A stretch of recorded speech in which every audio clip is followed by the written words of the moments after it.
প্রিয় ছাত্রছাত্রীরা, সোমনাথদার কোচিং সেন্টারে তোমাদের সবাইকে স্বাগত।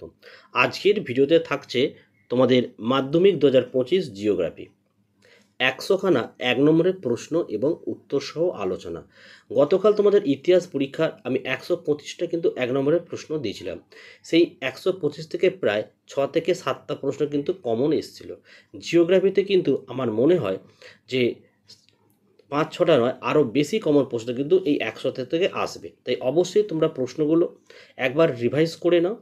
যাদের পিডিএফ দরকার, ভিডিওর মধ্যে কিন্তু একটি পাসওয়ার্ড লেখা থাকবে। সেই পাসওয়ার্ডটা ভিডিও ডেসক্রিপশন বক্সে লিঙ্ক থাকবে, ক্লিক করে পাসওয়ার্ডটি পুট করলে তোমরা এটা ফ্রিতেই ডাউনলোড করে নিতে পারবে। ঠিক আছে? তো দেখো, প্রথমে আমি ভূগোল 2017 সালের 1 নম্বরের প্রশ্নের উত্তর নিয়ে আলোচনা করছি। দেখো 1.1-এর প্রশ্ন, যে প্রক্রিয়ায় বিভিন্ন প্রাকৃতিক শক্তি ভূপৃষ্ঠের ওপর কাজ করে ভূমিরূপের পরিবর্তন ঘটায় তাকে বলে বহির্জাত প্রক্রিয়া। 1.2, লবণযুক্ত শিলাস্তরের ওপর নদীর প্রধান ক্ষয় প্রক্রিয়াটি হলো উত্তর লিখবে দ্রবণ ক্ষয়। 1.3 দেখো, হেটেরোস্ফিয়ারের উচ্চতম স্তরটি হলো উত্তর লিখবে হাইড্রোজেন স্তর। 1.4 দেখো, যে যন্ত্রের সাহায্যে বায়ুর আর্দ্রতা পরিমাপ করা হয় তা হলো হাইগ্রোমিটার।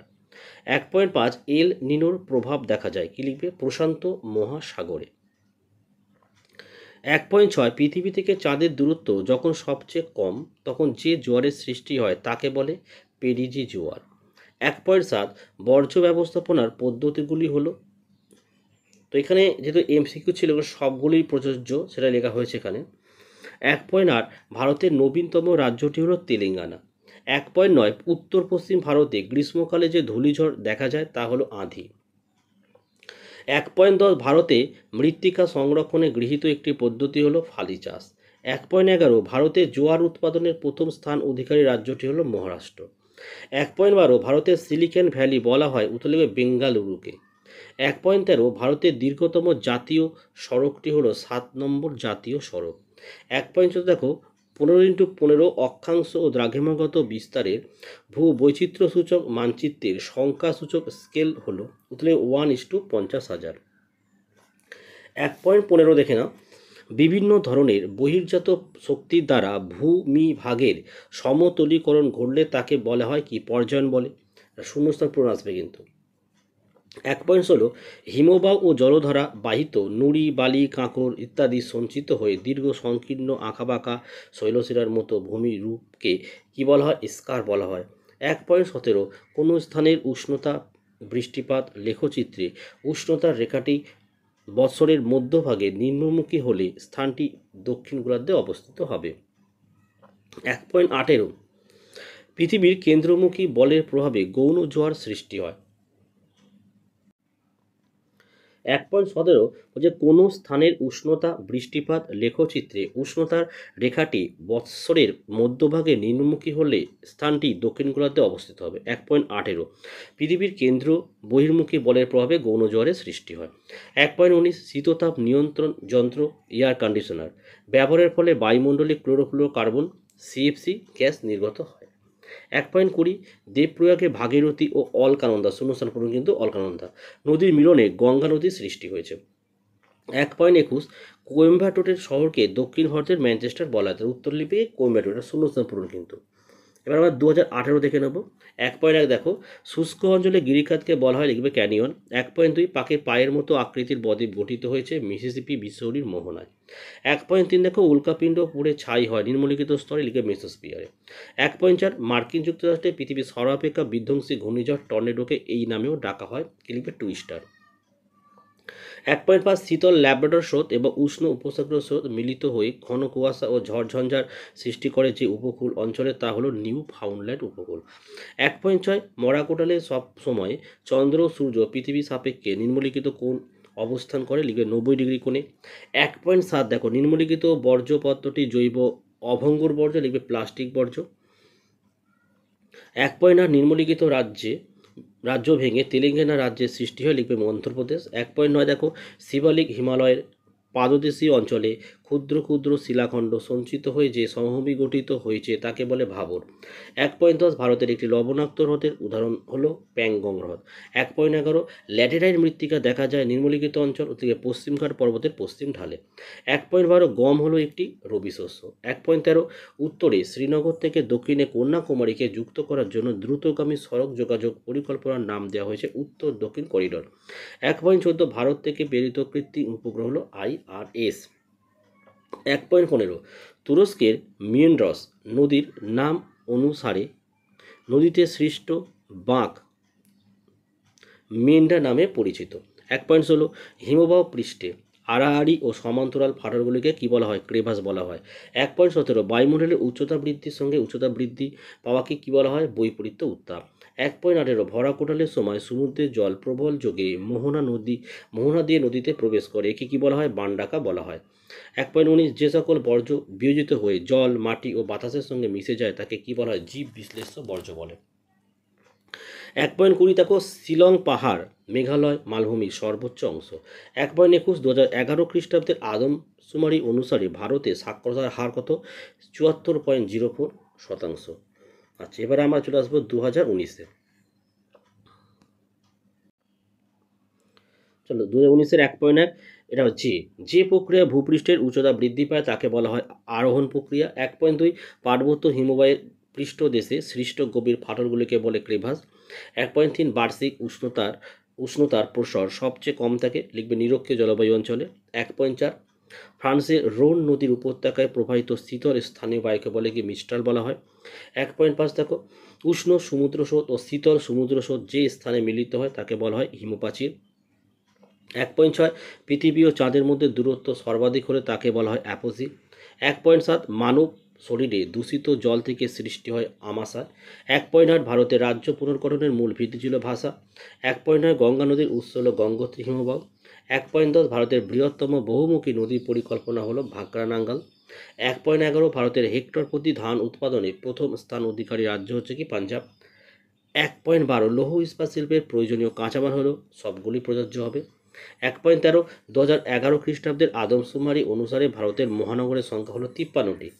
1.14 মিলিয়ন সিট ভূ বৈচিত্র্যসূচক মানচিত্রের অক্ষাংশ ও দ্রাঘিমাগত বিস্তার 40x40। 1.15 নদীগর্ভে অবঘর্ষণ প্রক্রিয়ায় সৃষ্ট গর্তগুলিকে মন্থকূপ বলে। 1.16 শীতকালে শিল্পাঞ্চলে জলীয় বাষ্প ঘনীভূত হয়ে ধূলিকণার সঙ্গে মিশে তৈরি হয় ধোঁয়াশা। 1.17 ল্যাব্রাডর স্রোতের প্রভাবে নিউ ফাউন্ডল্যান্ডে তুষারপাত হয়। 1.18 বর্জ্য কাগজ একটি জৈব ভঙ্গুর ধরনের বর্জ্য।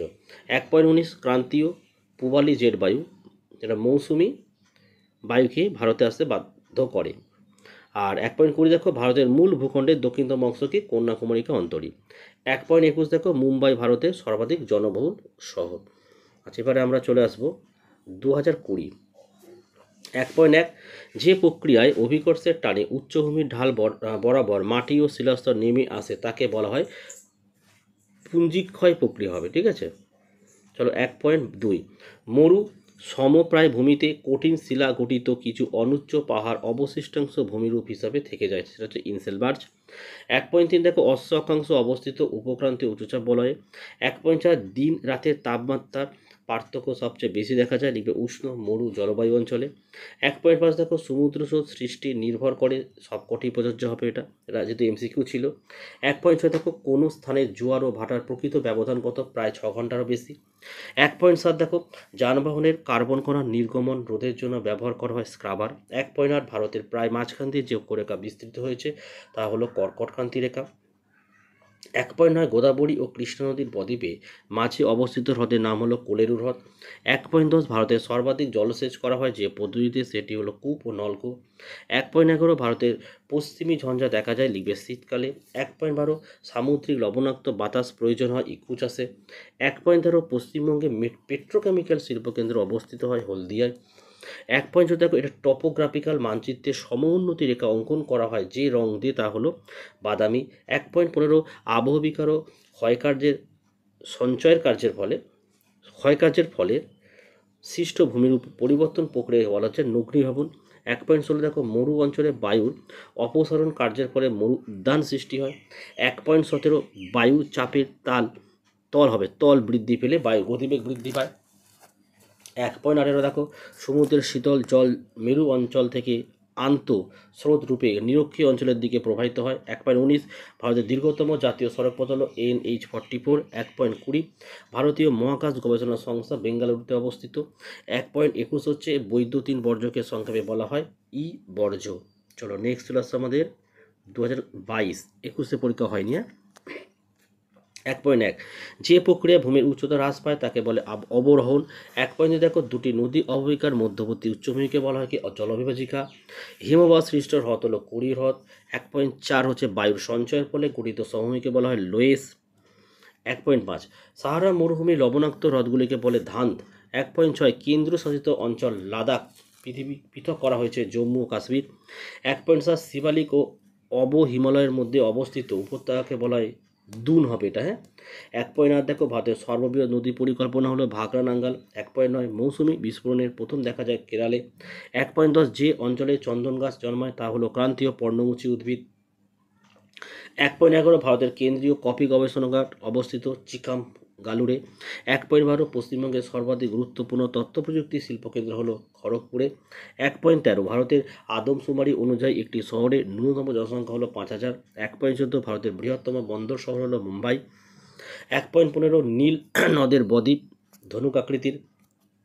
1.16 উমার দুটি কড়ির মধ্যবর্তী উচ্চ অংশকে এডিটি বলা হয়, এটা একটু মিস্টেক আছে বানানটা। 1.17 দেখো দক্ষিণ ভারতের সর্বোচ্চ শৃঙ্গ হলো আনাইমুদি। 1.18 অরুণাচল প্রদেশে ব্রহ্মপুত্র সাংপো নামে পরিচিত। 1.19 উত্তর পশ্চিম ভারতে গ্রীষ্মকালে সৃষ্ট ধূলিঝড়কে বলা হয় আঁধি। 1.20 লবণাক্ত মৃত্তিকা ম্যানগ্রোভ অরণ্যের জন্য আদর্শ। আর জামনগর পেট্রো রসায়ন শিল্পের জন্য বিখ্যাত। এবার আমরা 2023 দেখে নেব। দেখো 1.1 যে প্রক্রিয়ায় অসমতল বন্ধুর ভূমি অপসারিত হয়ে সমতল বা প্রায় সমতলে পরিণত হয় তাকে বলা হয় পর্যায়ন। 1.2 দেখো মরুভূমিতে বায়ু দ্বারা বালুকণা উত্থিত এবং অপসারিত হয় যে প্রক্রিয়ার সাহায্যে তা হলো অপসারণ।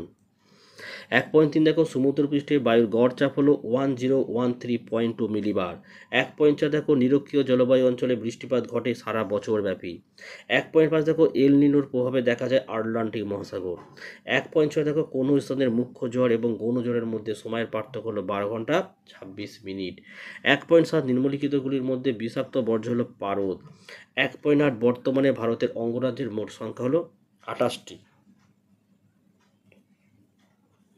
নেক্সট 1.9 ভারতের সর্বোচ্চ মালভূমি হলো লাদাখ মালভূমি। 1.10 দেখো গঙ্গা নদীর সাথে যমুনা নদীর সঙ্গম নিম্নলিখিত স্থানে অবস্থিত সেটা এলাহাবাদ। 1.11 পশ্চিমী ঝঞ্ঝার প্রভাবে বৃষ্টিপাত সংঘটিত হয় যে অঞ্চলে তা হলো জম্মু ও কাশ্মীর। 1.12 ভারতের কফি উৎপাদনের প্রথম স্থান অধিকার রাজ্যটি হলো কর্ণাটক। 1.13 ভারতের বোরকারি উদ্যোগের বৃহত্তম লৌহ ইস্পাত কারখানা হলো টাটা আয়রন ও স্টিল প্ল্যান্ট। 1.14 দেখো 74 M/7 মানচিত্রে সংখ্যাসূচক স্কেল হলো 1:50,000। 1.15 দেখো ফানেল আকৃতি চওড়া নদী মোহনাকে বলা হয় খাড়ি। 1.16 বালি দ্বারা গঠিত মরুভূমি সাহারায় আর্ক নামে পরিচিত। 1.17 বায়ু প্রবাহের গতিবেগ নির্ণয় করা হয়, এটা এটা মিস্টেক রয়েছে, ঠিক আছে, এটা অ্যানিমোমিটার দিয়ে সাহায্য হবে। 1.18 বহিঃস্রোত সমুদ্রতলের উপরিভাগ দিয়ে প্রবাহিত হয়। 1.19 মালাবার উপকূলের উপহ্রদগুলিকে স্থানীয় ভাষায় কী বলা হয়? কয়াল বলা হয়। 1.11 জোয়ার বাছার আগে প্রভৃতি ফসলকে একসাথে বলা হয় মিলেট। 1.21 ভারতের মহাকাশ গবেষণা সংস্থাটি হলো বেঙ্গালুরু স্থানে অবস্থিত, ঠিক আছে। 2024 প্রশ্ন, একটি বহির্জাত প্রক্রিয়ার উদাহরণ দাও আবহবিকার। 1.2 দেখো পার্বত্য হিমবাহের শীর্ষ দেশে হিমবাহ ও পর্বতগাত্রের মধ্যে সংকীর্ণ গভীর ফাটলগুলিকে বলা হচ্ছে ক্রেভাস। 1.3 বায়ুমণ্ডলের যে স্তরে আবহাওয়ার গোলযোগ দেখা যায় সেই স্তরটিকে বলছে ট্রপোস্ফিয়ার। 1.14 বৈপরীত্য উত্তাপ সংঘটিত হয় যখন উচ্চতা বৃদ্ধি উন্নত হ্রাস পায়। 1.5 ভূপৃষ্ঠের কোনো একটি স্থানের জোয়ারের সঙ্গে ভাটার সময়ের পার্থক্য হলো 6 ঘন্টা 13 মিনিট। 1.6 সমুদ্রের যে স্থানে উষ্ণ ও শীতল স্রোত উভয় মিলিত হয় তাকে বলা হয় হিমপ্রাচীর। 1.7 দেখো বিষাক্ত নয় এমন একটি বর্জ্য পদার্থের উদাহরণ হলো ধানের খোসা। 1.8 ভারতের উত্তর পার্বত্য অঞ্চলে অবস্থিত একটি লবণাক্ত হ্রদের নাম হলো প্যাংগং হ্রদ। 1.9 ভারতের একটি মুখ্য বৃষ্টিচায় অঞ্চলের নাম হলো শিলং। 1.10 ব্যাসেল শিলায় আবহবিকারের ফলে সৃষ্ট মৃত্তিকা হলো কৃষ্ণ মৃত্তিকা। 1.11 ভারতের কেন্দ্রীয় কার্পাস গবেষণা কেন্দ্রটি অবস্থিত নাগপুরে। 1.12 বনজ ভিত্তিক শিল্পের উদাহরণ হলো কাগজ শিল্প 1.13, ভারতের ডেট্রয়েট বলা হয়, চেন্নাইকে 1.14, উপগ্রহ চিত্রে নদী জলাশয় যে রং সেটা হচ্ছে গাঢ় নীল। নেক্সট, সেখানে 14টাই ছিল। দেখো এই ছিল আমাদের ভিডিও। দেখো তোমাদের 5 নম্বর, 3 নম্বর এবং 2 নম্বরের ভিডিও আমি অলরেডি আপলোড করে দিয়েছি। এই ভিডিও ডেসক্রিপশন বক্সে লিঙ্ক থাকবে, ক্লিক করে অবশ্যই দেখে নিও, কারণ একই ভিডিও বারবার তোমাদের সামনে আপলোড করে বিভ্রান্ত আমি করতে চাই না, ঠিক আছে। এবং আরেকটি প্রশ্নের সেট আমি আপলোড করব রাতের বেলায়, অবশ্যই সেটটা কিন্তু দেখে যাও, ওখান থেকে অনেক প্রশ্ন কিন্তু কমন পাবে। আজকের ভিডিও আমি এখানে শেষ করছি, তোমরা প্রত্যেকে ভালো থেকো এবং সুস্থ।